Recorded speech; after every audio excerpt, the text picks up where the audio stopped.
Welcome to my channel. আমি মরা যারা এখন আমরা কথা বলবো হচ্ছে ধূমকেতু ট্রেলার নিয়ে। হ্যাঁ, প্রায় একদিন বাদে ধূমকেতু ট্রেলার নিয়ে কথা বলছি, কিন্তু কথা তো বলতেই হবে ভাই। ধূমকেতু ট্রেলার এত হয়েছে, এত মারাত্মক হয়েছে। চলো আগে একসাথে বসে দেখা যাক, তারপরে আমরা আগে তো প্রথমতই বলে দিয়েছে হেডফোন ইউজ করতে। কালকে যেভাবে আমি দেখেছি, যে কোয়ালিটিতে, যে স্ক্রিনে, যে স্পেকটাকেলসে পাশে দেবশুভশ্রীকে রেখে দেখেছি, তাতে ট্রেলারের দিকে নজর কম দিয়ে দেবশুভশ্রীর দিকে নজরটা বেশি গেছে। স্বাভাবিক ব্যাপার। তো অলরেডি আমি তোমাদেরকে চলো একসাথে বসে ট্রেলারটা দেখা যাক। আমার মনে হয় যে এখন আমরা চিৎকারটা করবো।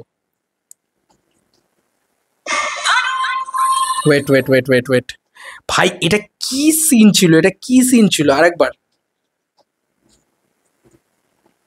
ওকে,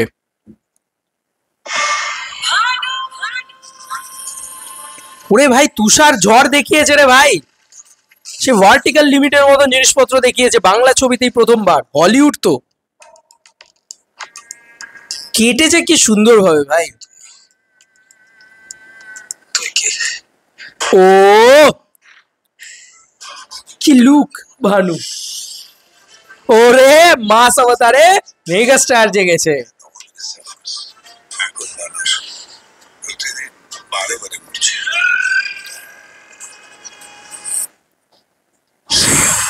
কি কেটেছে ভাই, কি কেটেছে। আবার দেবশুভশ্রী। হায় হায় হায় হায় হায় হায় হায়, কি কেমিস্ট্রি কালকে আমরা দেখেছি। বিয়ে কি লাগছে এখানে শুভশ্রীকে, রূপটা জাস্ট ফেটে পড়ছে। ওহ, তখন শুভশ্রী জাস্ট নেক্সট লেভেল।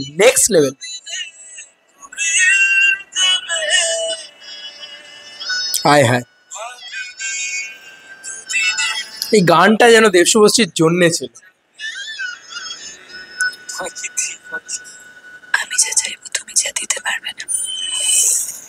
চাইবো তুমি যা দিতে পারবে না। আদর্শ যখন শত্রু, গল্পটাকে একদম ক্লিয়ার করে দিয়েছে। ইন্দ্রনাথ খাসনবিশ।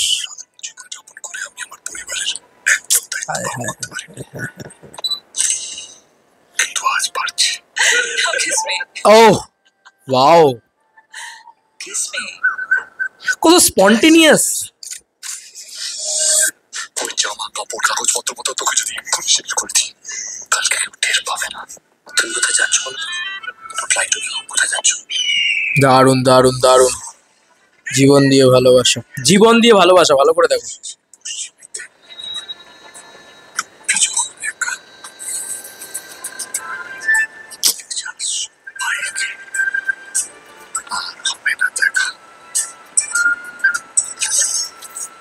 ও ভাই,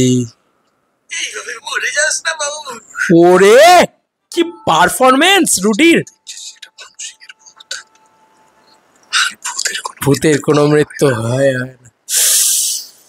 আয় হায় হায় হায় হায়, মানে কি বলবো, ট্রেলারটা জাস্ট দিল চুপলিয়া ভাই, দিল চুপলিয়া। আমরা একটা কম্পারিজন করবো, হ্যাঁ, কুলি, ওয়াট টু আর ধূমকেতু। যদিও আর বাকি ছবিগুলোর সাথে ধূমকেতুর কোনো কম্পারিজন হয় না। ধূমকেতু far far far far far far এগিয়ে গেছে, অনেক এগিয়ে গেছে ভাই। এটা বাঙালির কাছে অনেক বড় একটা ছবি। দেব শুভশ্রী জুটিটার একটা বড় ছবি। দেখো, আমার না দেব শুভশ্রীর জুটি বাদ দিও, আমার ছবিটাকে নিয়ে একটুখানি কথা বলার আছে। আমার একটু মনে হয় যে ট্রেলারটাকে নিয়ে আলাদা করে কথা বলা উচিত। ট্রেলারটা কি কেটেছে ভাই, এটার কোনো নেগেটিভ পয়েন্ট নেই ট্রেলারটার, আমার কাছে তো নেই ভাই। আমার মনে হয় বাংলার কারুর কাছে থাকবে না, কারণ বাংলার যে কটা মানে ক্রিটিক আছে, সো কল্ড ক্রিটিক আছে না, মানে তারা প্রত্যেকে কালকে নাচছিল। তারা প্রত্যেকে দেবশুভশ্রীর ফ্যান। তো এটার বায়াসড হয়ে যাবে সবাই, এটা কিছু করার নেই ভাই। এটা এমন একটা ছবি, আর এত ভালো ট্রেলারটা হয়েছে, কিচ্ছু করার নেই ভাই।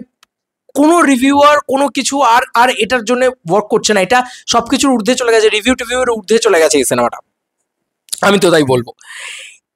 এটা যেভাবে কেটেছে, যেভাবে ভানুর কথাটা বলে, যেভাবে কেমিস্ট্রিগুলো আসে, লাইন্সগুলো, ডায়লগ অসাধারণ। যে ভানুর ভূতকে তুমি চোখের সামনে দেখছো, আর ভূতেদের মৃত্যু ভয় হয় না, কি মারাত্মক ডায়লগ, মনে গেঁথে যাওয়ার মতন ডায়লগ। ইন্দ্রনাথ খাসনবিশ এই ক্যারেক্টারটা আর একটা ক্যারেক্টার, ভানু আর একটা ক্যারেক্টার, কি বিষয় এটা। দেখো গল্প আমার যা মনে হয়, না থাক বলার দরকার নেই, আমার মনে হয় বলার দরকার নেই, তোমরা যে যা বুঝেছো ট্রেলার দেখে ততটুকুই থাকুক, আমি আর বলতে চাই না, আমি অনেক কিছু বুঝতে পেরেছি। থাক, না হয় নাই বললাম, কিছু জিনিস না বলাই থাক, এই এক্সপিরিয়েন্সটা হলে গিয়ে করো, তাহলে আমার মনে হয় আরো ভালো হবে। কারণ আজকে যদি আমি 4বার ব্রেকডাউন করি, দরকার কি, দেব শুভশ্রী মানেই তো সবকিছু স্পেশাল। এই ট্রেলারটা দারুণ হয়েছে, যেমন বিজিএম এর কাজ হয়েছে, যেমন ভাবে মানে মাঝে মাঝে ব্ল্যাক স্ক্রিন করে দেয় কেটে কেটে, ঠিক আছে, ওই কাটটা আমার কোথাও গিয়ে মনে হচ্ছিল পুরো কেজিএফ এর মতন ভাইবস দিচ্ছিল আমাকে। একটা হিরোকে হিরোইক প্রেজেন্টেশন দেওয়া, হিরোইনকে হিরোইনের মতন প্রেজেন্টেশন দেওয়া, আর এটা একটা রোলার কোস্টার রাইড, এটা একটা একটা ইমোশনাল রোলার কোস্টার রাইড হতে চলেছে আমার মনে হয়, এবং আমাদের ওল্ড জমানাতে তো ফিরিয়ে নিয়ে যাবেই, তার সাথে একটা ইমোশনাল রাইড হতে চলেছে। ইমোশনাল কেন বলছি, মানে বিশ্বাস করো, কাঁদিয়ে ছেড়ে দেবে এই সিনেমাটা, কাঁদিয়ে ছেড়ে দেবে ভাই, ভয়ঙ্করভাবে কাঁদাবে। যারা আমরা দেব শুভশ্রীর ফ্যান, আমরা হয়তো আরো বেশি করে কাঁদবো, কারণ আমরা যারা ওই ওই জমানাতে বড় হয়েছি, স্কুলে পড়তাম আমরা যখন, সেই সময়ের জুটি, এই জুটি এত বছর বাদে আবার ফিরে এসছে এবং ফাইনালি রিলিজ করছে ধূমকেতু। সিরিয়াসলি বলছি, আমরা তো কাঁদবো, মানে আমরা থিয়েটারে গিয়ে এমনিই কাঁদবো, তা ছবিটা আরো ভালো হবে প্রতিটা মুহূর্ত। আর কি ভালো পারফরমেন্স দিয়েছে রুদ্রনীল, রুদ্রনীল বাবু জাস্ট নেলড ইট, এইভাবে মরে যাস না বাবু, কি করেছে, কি করেছে, ইটস টেরিফিক পারফরমেন্স এভরিওয়ান। শুভশ্রীরও দারুণ লাগছে, দেবদারও লাগছে, চিরঞ্জিত বাবুকে ছোট চরিত্রে হাতটা ধরছে যখন, আমার মনে হয় তার চরিত্র খুব ইম্পর্ট্যান্ট একটা চরিত্র হতে চলেছে। প্রত্যেককে মানে পরমব্রতর বাড়িতে কেন দেব বসে আছে, পরমব্রতর ক্যারেক্টারটা কি এক্স্যাক্টলি আমরা বুঝতে পারছি না, ঠিক আছে, সেটা একটা বড় চমক হয়তো কাজ করবে। গল্পটা আমি বলে দিতে চাইছি না, নাহলে গল্পটা আমি মানে ট্রেলার লেভেলে ওরা পুরো গল্পটাকে কীভাবে করেছে, ইচ্ছা করেই করেছে, কারণ আমাদের বাংলার দর্শক সবটা জানতে চায়, তো সবটা জানিয়ে দেওয়া হয়েছে, এবার শুধু এক্সপিরিয়েন্স করতে এসো। কখনো লুকিয়ে রাখেনি ওরা যে এটা বয়স্ক চরিত্র বা এটা একটা মেকআপ, সেটা বোঝাই যাচ্ছে। এবার এপিক বললাম তো, মানে এপিক কিছু আসছে।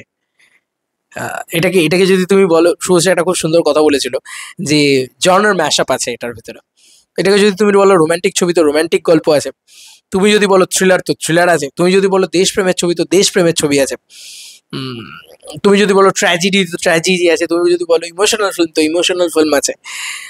তো মাল্টিপল জনার্স রয়েছে, এরকম কাজ এর আগে বাংলায় তো হয়নি, গোটা পৃথিবীতে হয়েছে বলে আমার ধারণা নেই। মানে গোটা পৃথিবীর শ্রেষ্ঠ সিনেমাটা আসতে চলেছে, আমার মনে হয়, এটা আমার মনে হয়। আমি বাড়িয়ে বলছি, হয়তো অনেকে মনে করবে বাড়িয়ে বলছে, ভাই আমি বললাম তো, এই ছবিটার না ট্রেলার রিভিউ হয়, না এই ছবিটার ট্রেলার রিয়াকশন হয়, না কিছু হয়, এই ছবিটা শুধু সেলিব্রেশন হয়। কালকের পরে তো আরো বেশি করে সেলিব্রেশনই হয়।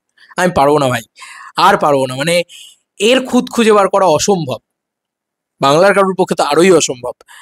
সিরিয়াসলি কি মারাত্মক বানিয়েছে, কি মারাত্মক বানিয়েছে ট্রেলারটা, যেভাবে গানের ব্যবহার, যেভাবে দেখতে লাগে একটা মুহূর্ত, আয় হায় হায় হায় হায়, মানে গল্প হিসেবে এত ভালো হতে চলেছে না। আমি বারবার বলছি, দর্শক এই সিনেমাটাকে ব্লকবাস্টার তো করবেই, এখন দেখার বিষয় যে সেটা খাদানের থেকেও বড় ব্লকবাস্টার বানিয়ে দিতে পারে নাকি, আমার বিশ্বাস বানিয়েও দিতে পারে। যা গল্প আছে, যা চমক আছে, যা মজা রয়েছে ওই গল্পটার বুননের ভিতরে, যে যে ক্রিপি ব্যাপারটা রয়েছে, কৌশিক গাঙ্গুলির জীবনের শ্রেষ্ঠ সিনেমা হতে চলেছে এটা। এরকম প্রেজেন্টেশন আমি কোনো দিন দেখিনি, কোনো দিন দেখিনি, এত বড় স্কেলে প্রেজেন্টেশন আমি কোনো দিন দেখিনি। ইয়েস, কৌশিক গাঙ্গুলি প্রথম কোনো মেগা স্টারকে নিয়ে কাজ করেছে, দেবদাকে নিয়ে কাজ করেছে, তো তার প্রেজেন্টেশন তো ऐसा होना चाहिए, mega star and lady superstar একসাথে আসছে বলে কথা, এরকম একটা প্রেজেন্টেশন হওয়া দরকার, যদিও এটা 10 বছর আগের ছবি, 9 বছর আগের ছবি। চলো বন্ধুরা, নতুন কোনো ভিডিওতে কথা হবে। আমি সত্যি বলছি, আমি ফাম্বেল করে যাচ্ছি, আমি খুব ইমোশনাল হয়ে যাচ্ছি, ট্রেলারটাই আমাদেরকে ইমোশনাল ড্রাইভের ভিতর দিয়ে নিয়ে যায়, তো আমার পক্ষে সম্ভব হচ্ছে না আর, মানে কথা বলতে থাকলে বলতেই থাকবো। চলো বন্ধুরা, নতুন কোনো ভিডিওতে দেখা হবে, বাই।